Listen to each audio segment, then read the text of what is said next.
What's it worth? What's it worth? Welcome once again to the Total Innovation Podcast. As always, I'm your host, Simon Hill. When we talk about innovation in business, we tend to mean the same things: better software, faster products, smarter processes, a new feature, a new market, new model. And these things matter. But today's episode is about something a bit different. It's about what innovation looks like when the stakes aren't a quarterly target or a product roadmap, when the stakes are potentially survival.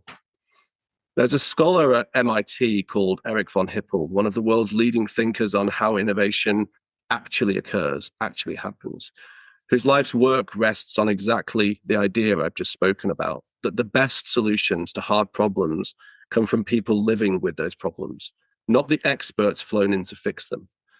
It's an idea that changed the way that I think about innovation. And it's an idea that today's guest took and built something extraordinary with: a global hub of innovation labs embedded inside the UN, working across hundreds of different countries in some of the most difficult and dangerous places on planet Earth.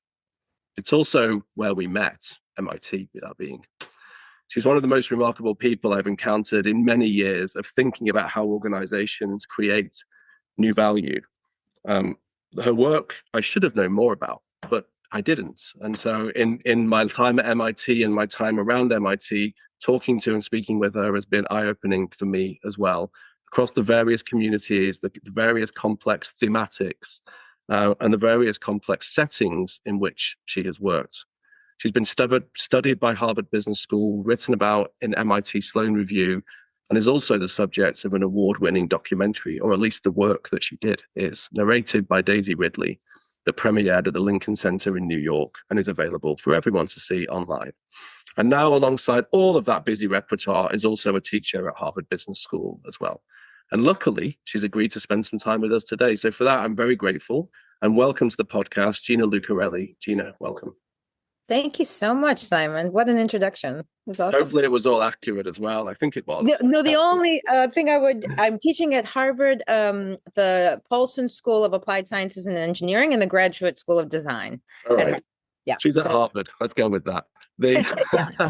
Outside Boston, So in that long introduction, and I know it's always slightly awkward when someone's introducing you and describing you, I talked a little bit about the work that you've done inside the UN. Can you just talk a little bit, introduce yourself now to the listeners, and the incredible things that you've been building at the UN? Sure. Yeah. I mean, so I've been at the United Nations kind of a long time. But for the past, over 20 years, actually. And for the past 6 years, my focus has been building what we dubbed the world's largest and fastest learning network on sustainable development challenges.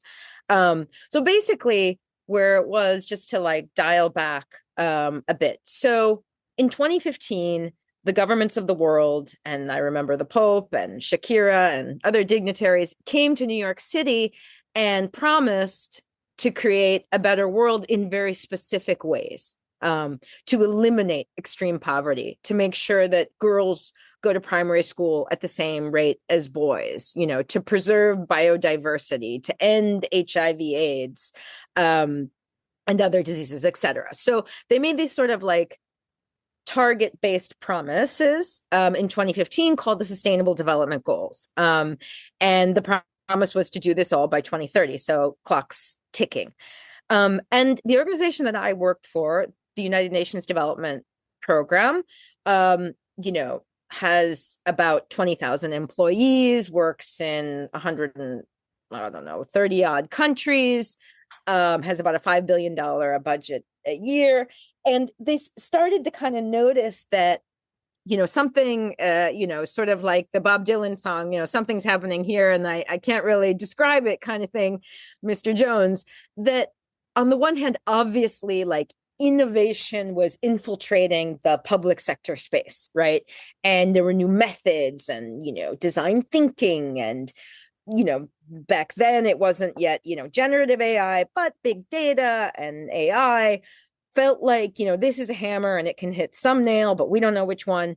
And then so on the other hand, regular people, were solving problems in a way that we as a global organization were not listening to enough, right? We were getting so caught up in our own strategies and programs that we weren't seeing, the Sierra Leonean 16-year-old inventor who invented a new form of wind farming, right? And we were just so locked in on delivering, stewarding public funds in an effective way and delivering value and good that we promised to deliver that we just weren't paying attention. So that's why we built this global network of innovation labs inside the United Nations Development Program, was to catch up with the pace of change, which was as much human as it was technological, to be honest. Yeah, and I think it is quite good to wind back to where this all originated and frame it around it. I think it's, and we'll get to where we got to, right, which is real scale and real deployment.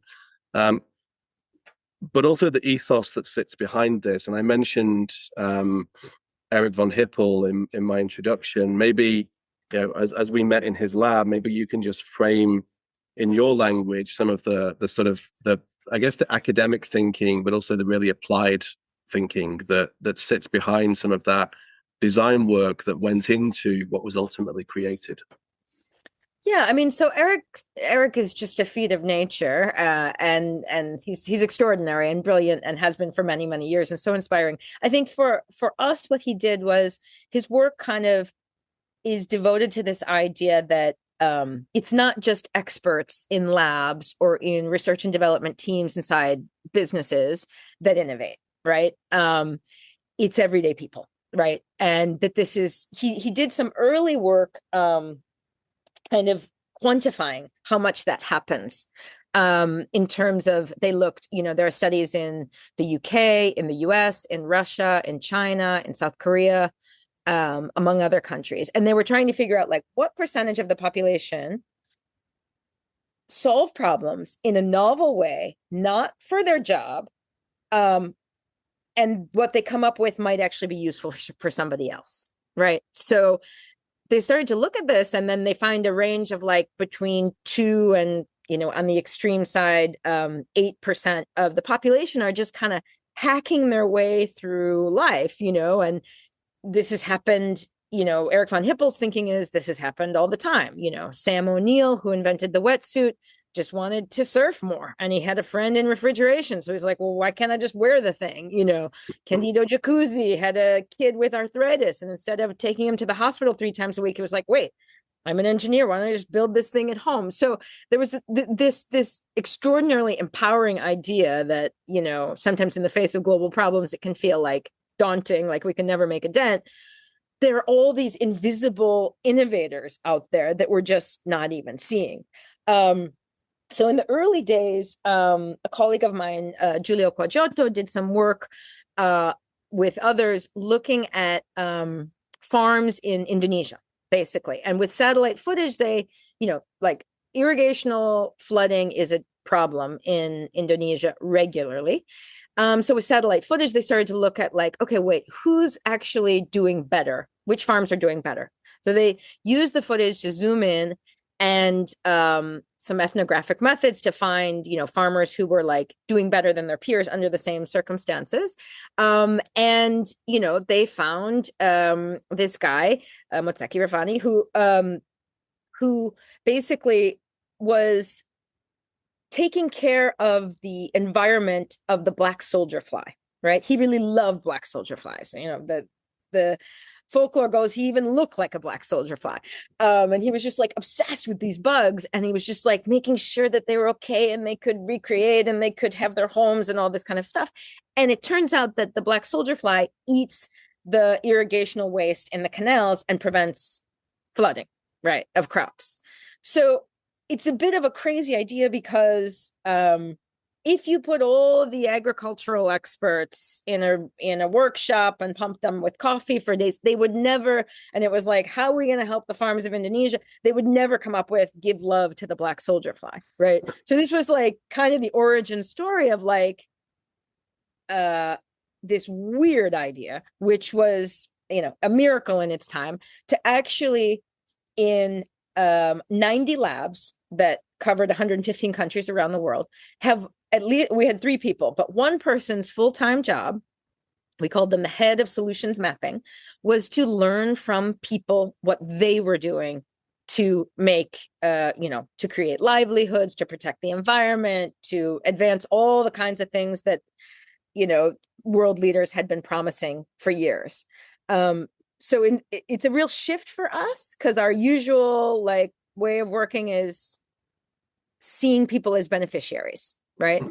How we help them, right? We make their lives better. We come in from the top down and make their lives better. So here, this was a shift of thanks to the government of Germany and the government of Qatar that believed in us in the initial stages. And honestly, Akim Steiner, the former head of UNDP, who, let us run with this idea to have people's full-time jobs be learn from people in their own solutions, like this, black soldier fly thing. Which is, there's so much to unpack in all of that, right? But I think it's worth re-emphasizing some of the numbers as well, right? Sort of 90 plus labs across 115 countries, and not so many people either, right? Like real scale, run on a very lean basis.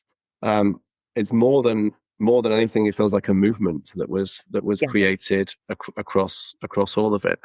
Maybe before we get into some of the sort of what was the outcomes and what was built, then it feels to me like just building something at entrepreneurial pace inside any large organization is quite complicated. Then you've got it inside a public organization. Then you've got it inside a public organization that's dealing in not just 90 plus labs, not just 115 countries. Lots of them are quite complex countries as well, right? That you're working across and for a variety of different reasons. So you just talk a little bit around how that even came to, how did you have success in that? And I'm sure it wasn't a straight line, so there's probably lots we can dig into there, but let's just talk about the origin story a little bit more in terms of, those early days to that initial scale. Yeah, so there were a couple of things we did that made this thing unique. First, we hired about 300 people, and it was in a short amount of time. But one of the things we kind of broke the mold on was, normally if you look for United Nations jobs, they are almost illegible to the outside world, right? They will have really weird titles and 8,000 acronyms, and you don't know what you're doing and why you're doing it. So we had these kind of lofty titles like the head of exploration, right? So you would apply to be the head of exploration of the United Nations Development Program in Zambia, right?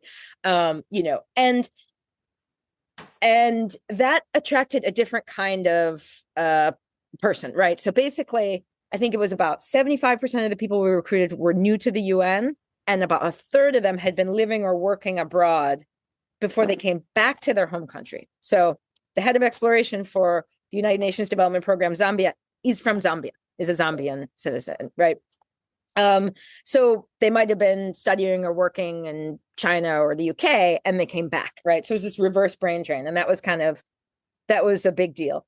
The other thing was we really from the beginning started with this. It was a weird dance between, it was a centrally funded initiative. We wanted global scale. So we wanted to build all these labs at once, which we all thought was bonkers, but the head of UNDP thought it was a good idea. And he turned out he was right. We were like, can't we just build 10 and see how it goes? And another 10. And he was like, no, everywhere all at once kind of thing, which helped, because then you created a network of people who would just talk to each other.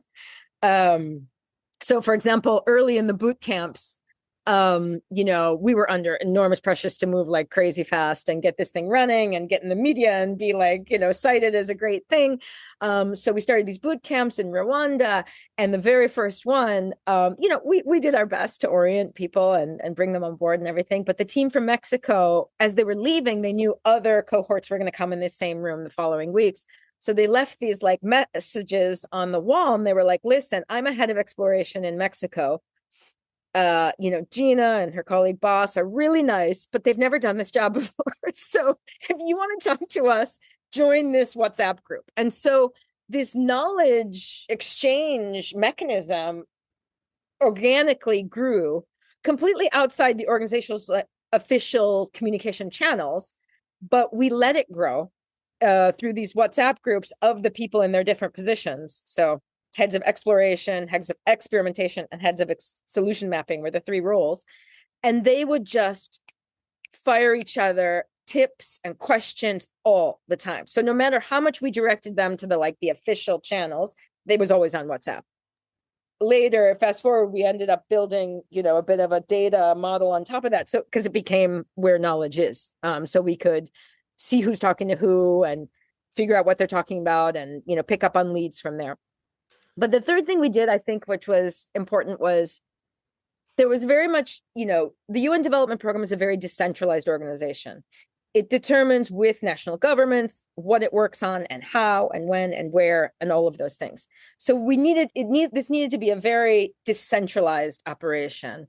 That being said, we were a global knowledge learning network, right? So we needed common protocols and ways of interacting and all that kind of thing. So we took some inspiration from a woman, an academic, Yun Young An, who wrote a book about how China escaped the poverty trap. And she has this concept called directed improvisation.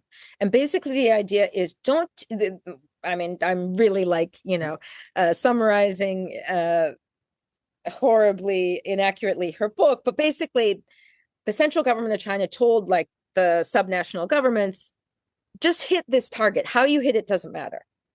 Do whatever you want to do, right? So there was this zone of here's a red line, don't cross this red line, right? We told the labs, no fraud, don't hurt people with your experiments, don't steal anybody's intellectual property, nothing like that. And then there was a broader range. It was literally a visual we taped on the floor and would stand around and be don't cross this red line. Do something learn from people, advance evidence on what works in sustainable development. Everything in between in this circle between the red dot, the red line, and the wider target, figure it out. Good luck. Figure it out.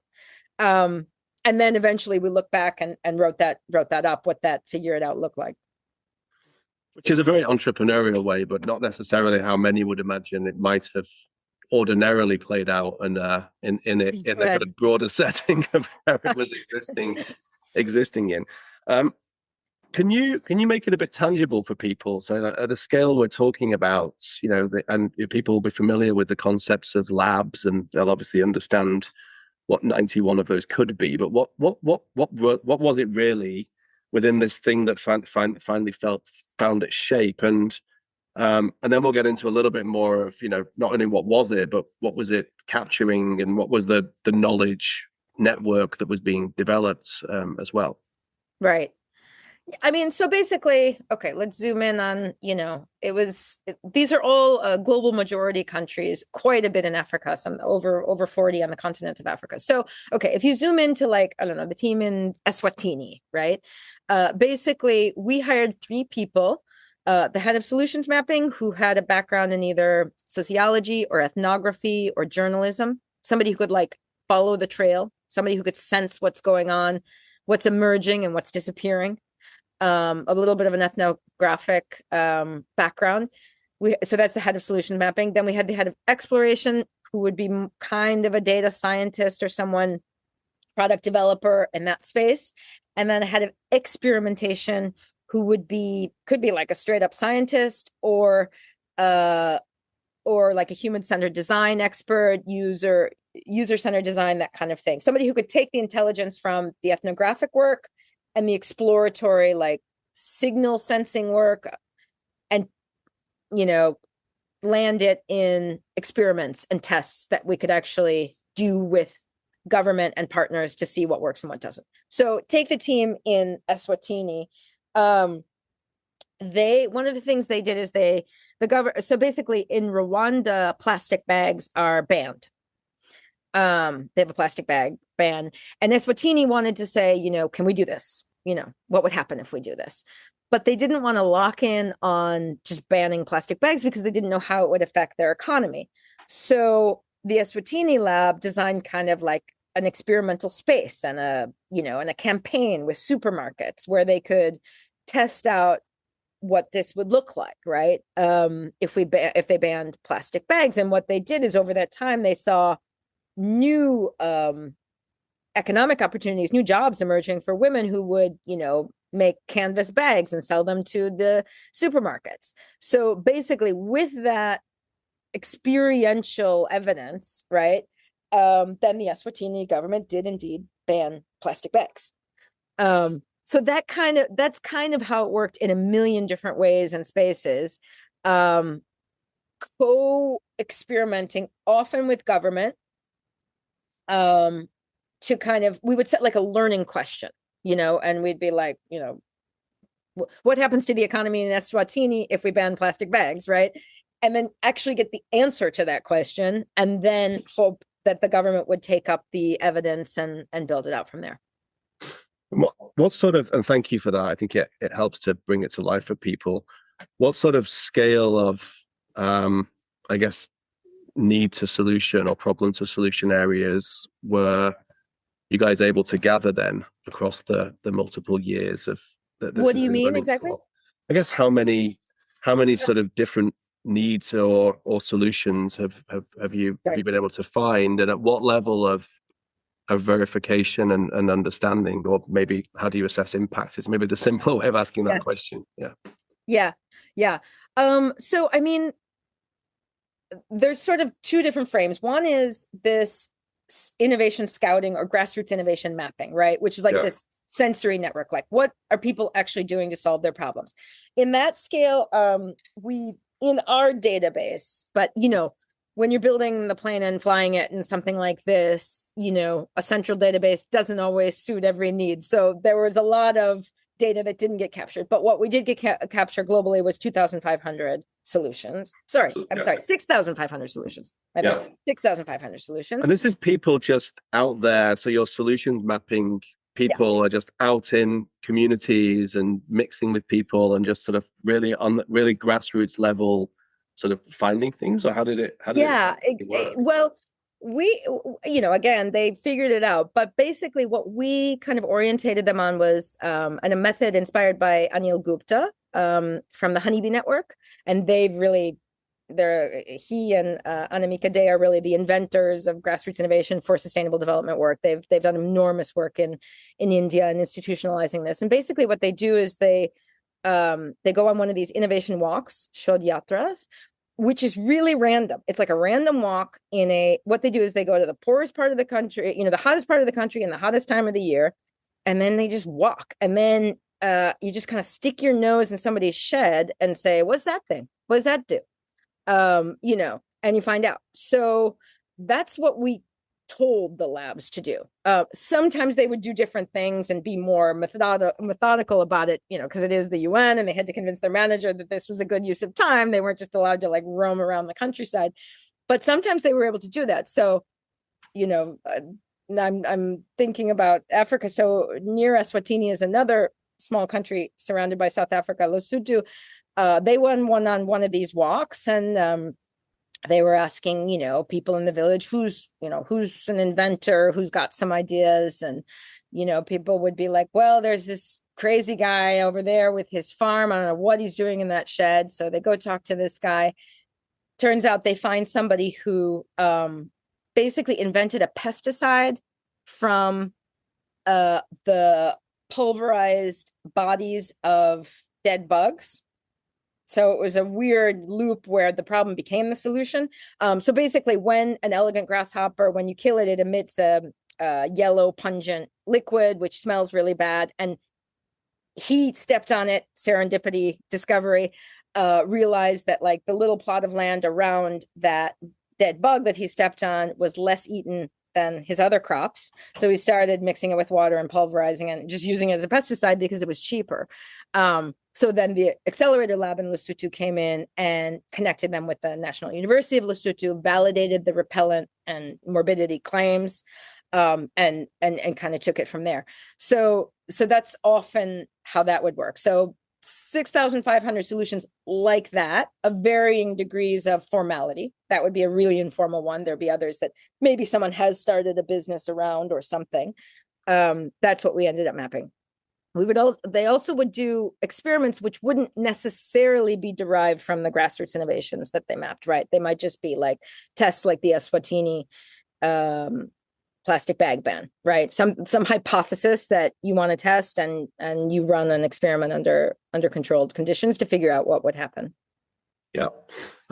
I love these stories, by the way, like this. Every day, I know we exist in very similar worlds, and the beauty and the honor of them is that you get to wake up and hear these incredible stories. Yeah, right? totally.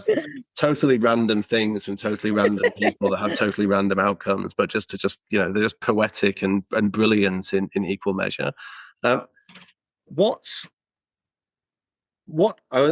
kind of three different ways I want to take this question. So I'm picking which one which thread I want to pull on next.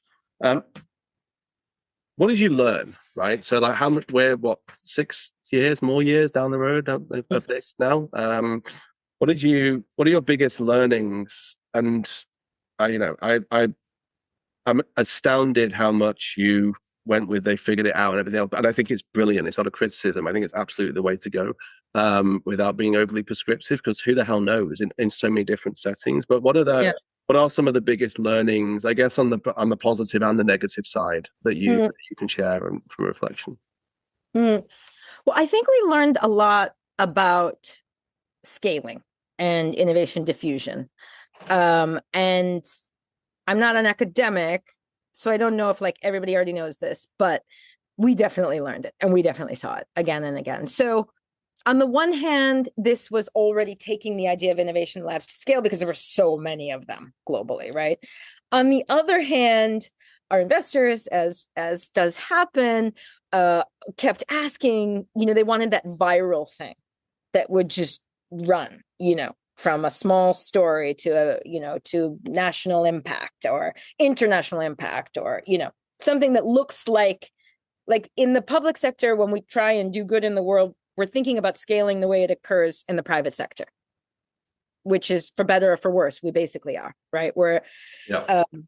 It doesn't, what we found is it doesn't actually work like that. But even better, I think we figured out how maybe it does work.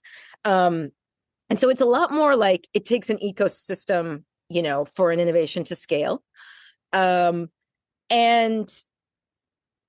it's a little counterintuitive. I mean, I spent many years in innovation in the UN, a little bit like the main character in your book, kind of researching an idea, pitching it, getting enough of a, backing to run with it, coming back with the results and like presenting in a killer PowerPoint, to a room of decision makers, what I thought would just totally change their life and their budgets and where they put their teams and whatever. And it really, really doesn't work like that. Basically, what happens, it's not, so the people who have the money and the power are not going to be the first ones you interact with, right? So innovation happens in ecosystems, and it happens in waves, right? The first thing that kind of happens is you find somebody and you know them by the light in their eyes, right? Like you're finally talking to someone, as they did in Uganda, they find the one GIS specialist in the Ministry of Forestry who's like, I think we can do these land cover maps better and faster if we would just use this stuff. And everyone thinks he's crazy. So you start working with that person, right? This is the kind of intrinsic motivation. They're like the mover, right? They're ready to roll. Eventually things expand out to maybe like middle management in the government, or entrepreneurs are big because once they start to see proof of concept, they're ready to move faster. Those are kind of like, the ones who bring in the proof of concept and kind of expand it. And then only when there's momentum and action and there's already success to be claimed, then you get, the decision makers in the room who can say, yep, let's put a law on this. Let's put a budget behind it, whatever. So that's one thing I think we learned was innovation scaling in the social impact sector occurs in waves and through ecosystems. And so this whole idea that you can just sit in a room and design for scale, sure, you should try, you shouldn't be remiss about thinking through what you can possibly imagine, but you should just get out there and do it and, work out loud and build the partnerships and all of those things. Interestingly, this is kind of forthcoming, but we're working with some academics at University, USC Marshall, and they work on serendipity. That's kind of the science of serendipity. They ran a test in our lab network trying to measure the serendipity index of the people in the labs. And we then correlated that with the scaling results of the labs. And interestingly, it looks like a higher serendipity index of a team correlates with more likelihood that an innovation is going to scale in our work.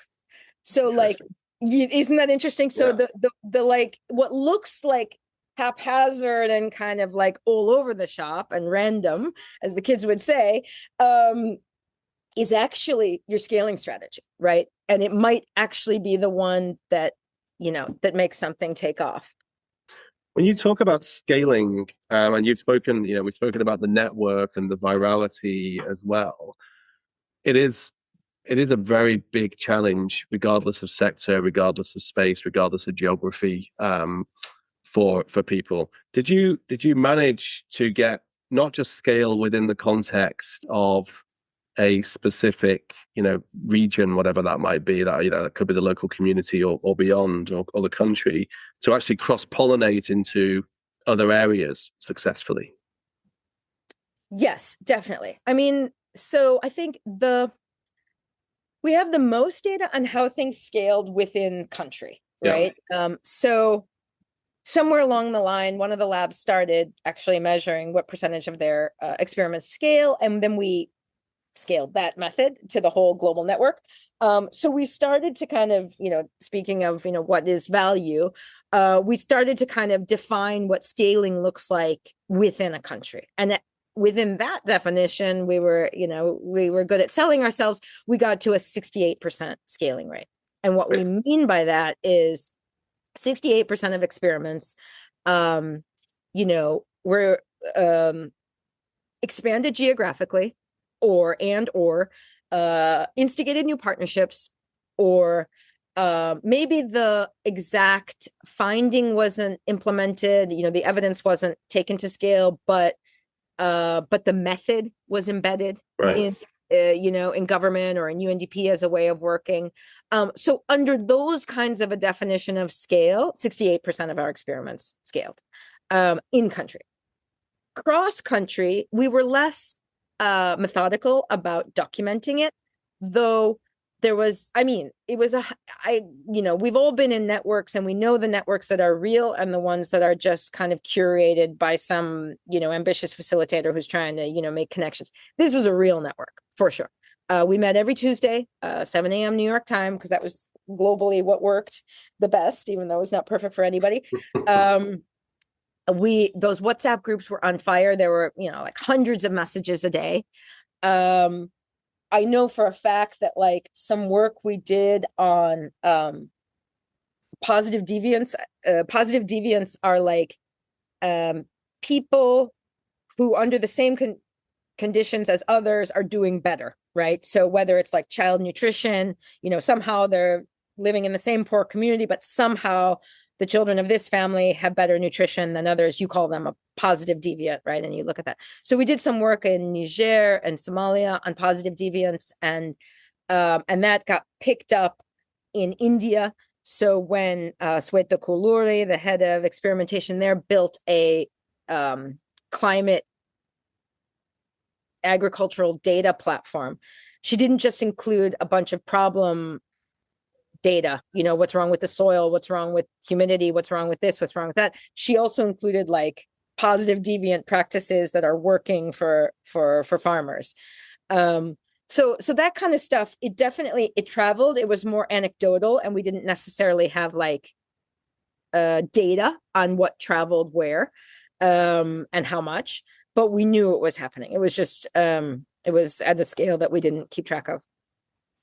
How did you guys think about value then in this context? And I know it's something that you'll have spent a lot of time thinking about, and it's very hard to track and measure in many ways, but also how maybe inside the team, but actually, from a broader perspective, the funding came from a broader organization or set of organizations as well. So how is that being reported back up. And I'm going to use this question slightly to preempt you as a hook into what we might learn from this type of innovation that could be applied into the corporate world, and that maybe aspects of this feel very different to. I think they're very similar in many ways.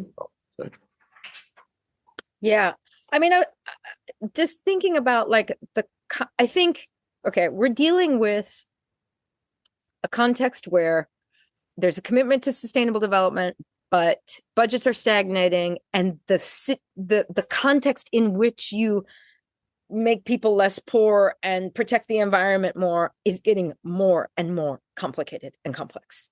So it's very much a space where this whole initiative was like admitting we don't know, right? We don't know everything. We know some stuff, but we don't know everything, right? And so a lot of what we defined as value was creating intelligence, right? Finding out what works and what doesn't, to make people less poor, to protect the environment better, to do both of those things at the same time.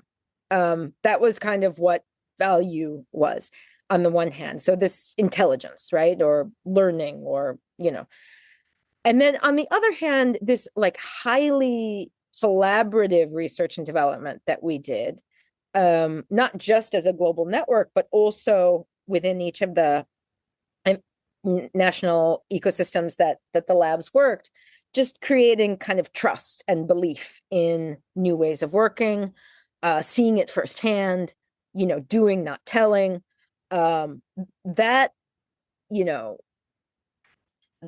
has a ripple effect where many well-meaning governments around the world want their bureaucrats to be more entrepreneurial, and they don't know how to help them, right? So what we did is we kind of de-risked public sector experimentation.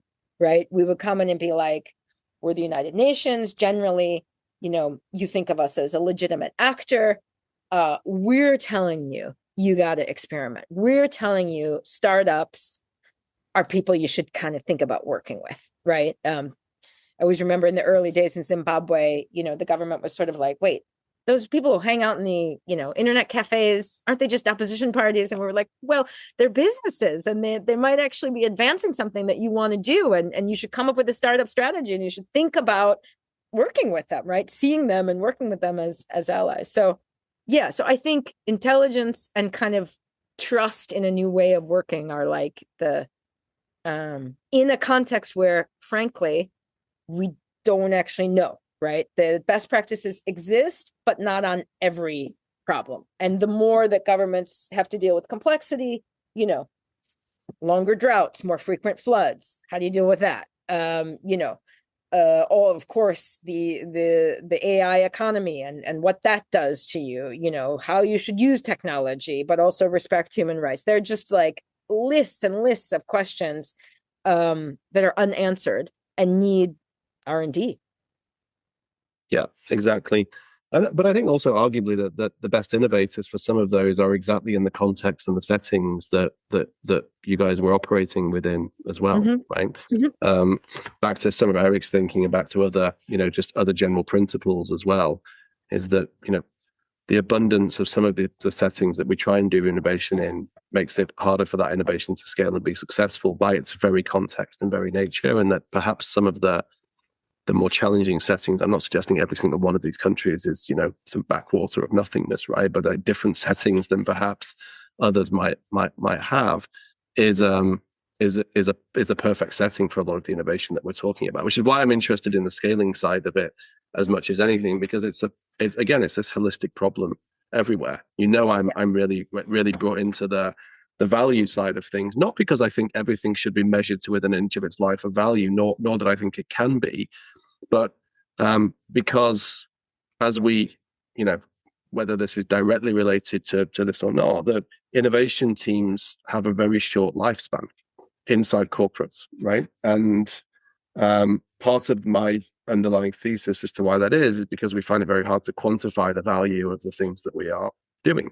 And even though we know they're valuable intrinsically and extrinsically, even though there's a bunch of stories, to get them to speak to the P&L in a sense of, we're driving value somewhere, right? I appreciate the P&L inside the UN is different than a commercial organization, but still there's a P&L and a balance sheet to work to, right?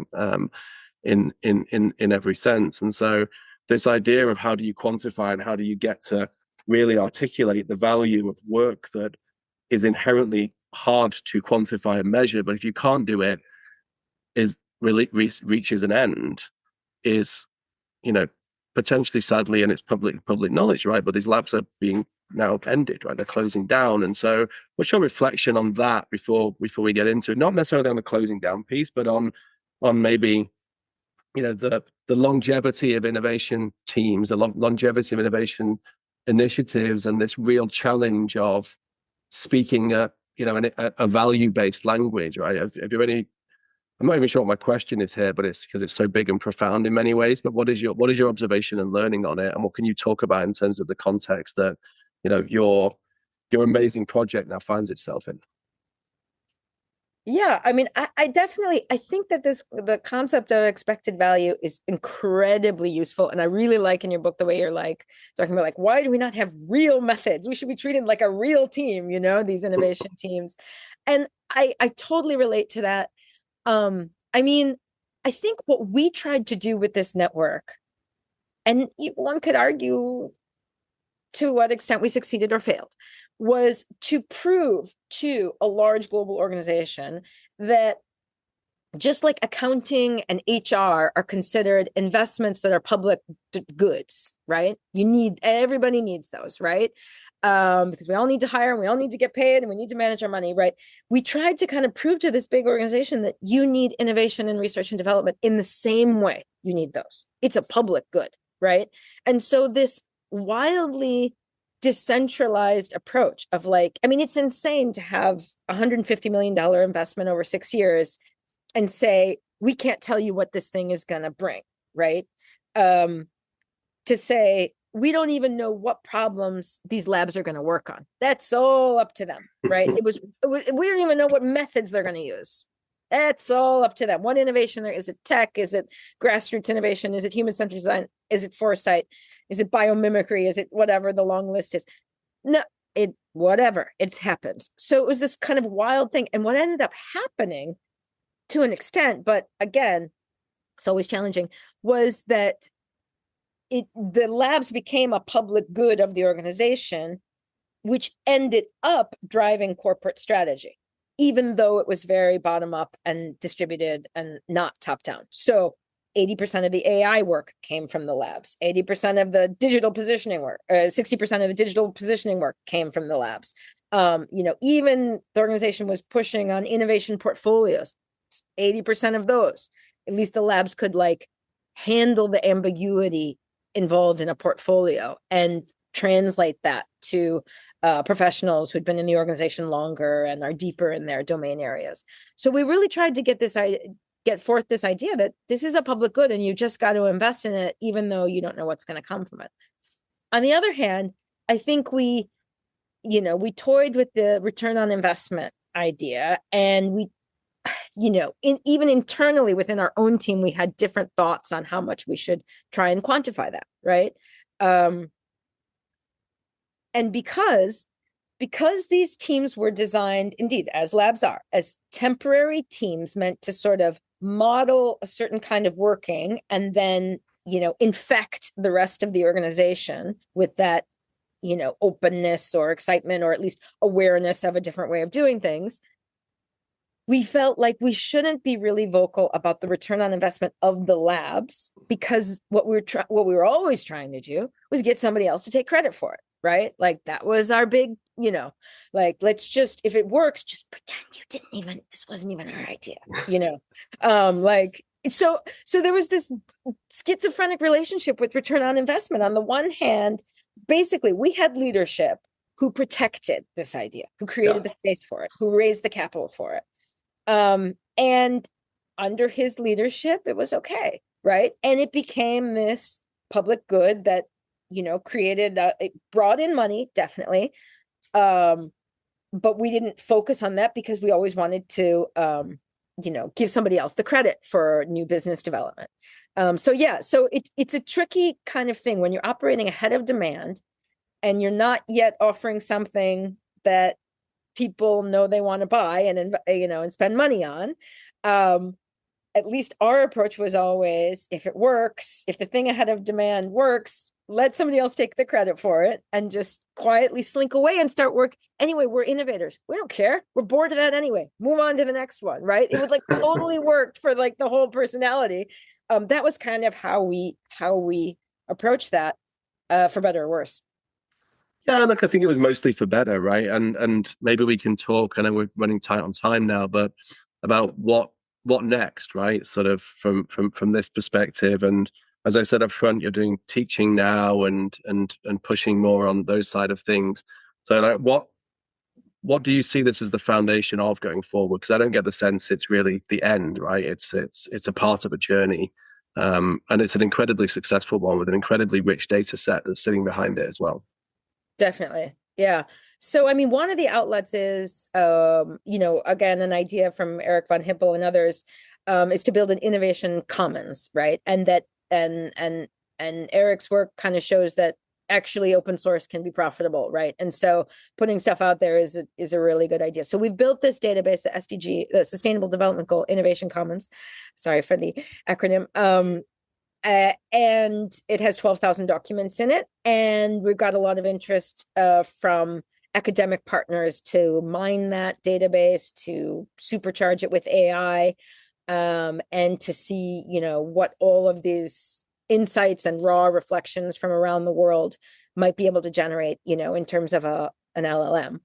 So that's one output is actually just to run off the intelligence. This was moving so fast in a way that we were generating intelligence, but we weren't generating meta intelligence and thinking about it in that sense. So we can kind of run off that for a while.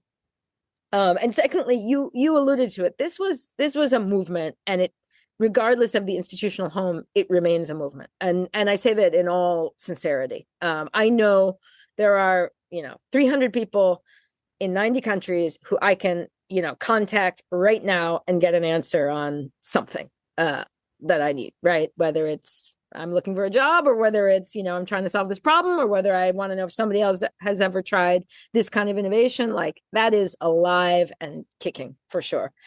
And then thirdly, I think in Africa in particular, we did have, over 40 labs on the continent of Africa. And at least in the UN Development Program, they're pushing now a big effort to for the startup revolution in Africa, right? To leverage $1 billion for 10,000 startups, and create, millions of jobs, and to kind of build out the R&D agenda and pipeline of the continent in new ways. So it definitely feels like that's an outgrowth of this effort. They were kind of just having the capacity in country for innovation, having earned reputations with innovation ecosystems, with startups, speaking their language, all of that position the UN to now play this intermediary role in the startup revolution in Africa. So there's definitely, several outposts of it. For me, myself, and that's why I'm inspired by you as a writer. I need to figure out which part of the day one writes in, and what the ritual looks like. Because I think right now I'm expecting these perfect conditions of caffeination levels and lighting and inspiration and focus. And it's like everybody who writes just says you got to get up and you got to do it. And whether it's terrible or not, you just do it. But I do want to write a book. I want to write a book about what sustainable development looks like when you take a research and development approach. What all this, it's a little bit to your question of value, right? What did we learn from all this? What the heck is different? And I've got kind of some hunches and some ideas and a ton of data.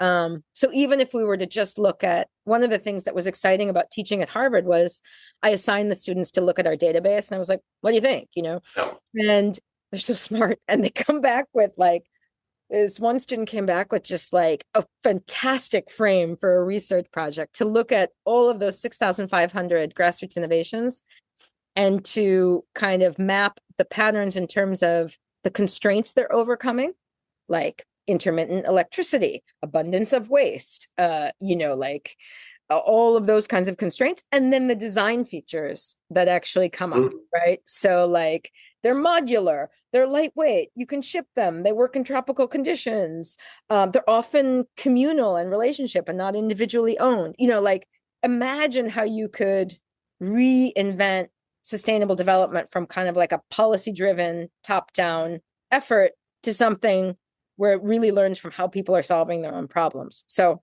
those are some of the kind of pipe dreams I have.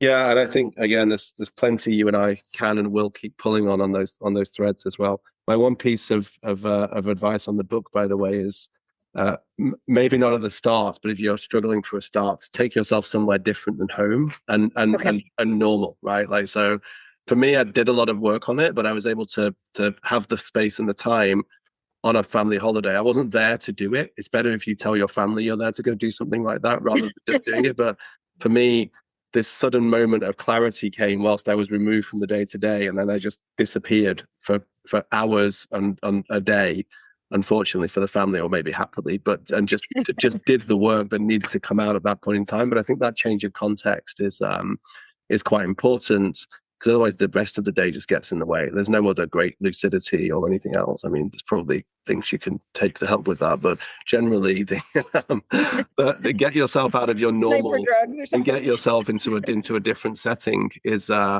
quite helpful advice. But listen, I just want to say thank you, and not just for today, but for the work that you guys did on this, right? Like, I appreciate that lots of other people were involved in doing it, but I think you took on something that was extraordinarily different and brave in the context of what was there. And there isn't a book yet. Maybe you'll write it that it can explain to other people how to do it. And so you just had to, as you said multiple times, figure it out. And rather than doing that in a command and control way, you just let people figure it out. Again, maybe partly by necessity, because there was so much going on. And when you throw 90 different labs at something, like with not very many people and no playbook, good luck. If you can't, just let them do it. But the trust to let them just do that is, I think, advice that can follow through, not just from this setting, but into lots of different places. You mentioned earlier, I don't know if there's, if people know this and we just didn't, the academic literature doesn't agree on a lot of this stuff, right? There isn't an absolute playbook on decentralized, centralized, on command and control or whatever. But I think we all come at this from a very democratized lens of thinking about it, and trust people with, fairly broad corners and guardrails in place. Like you said, I love your little red line on the floor analogy. But none of the people whose innovations you captured had any of that, really, right? They were just out there just figuring something out, and you guys helped to go and then try and figure out whether what they'd figured out was there or not for some level of scale. So congrats, right? And I would encourage people to go check it out. We'll share links to the work that you've done and to your profile and other things for people to pick up on. But thank you very much for sharing your story. I look forward to spending more time together outside of this setting at MIT in a few weeks' time as well. For everybody else, thank you for listening. As always, this is just one of a number of different stories that we're telling through the podcast week in, week out. So please give me your feedback on this one. Please find and connect with Gina. I'm sure she'll be happy to take any questions or other things you've got outside of the podcast. And check out all the other amazing stories and very human-centered innovations that we bring you week in, week out. So once again, Gina, thank you. Everyone else, thank you for listening. Until next time, this has been the Total Innovation Podcast. Goodbye. Thank you, Simon. It was fun. What's it worth?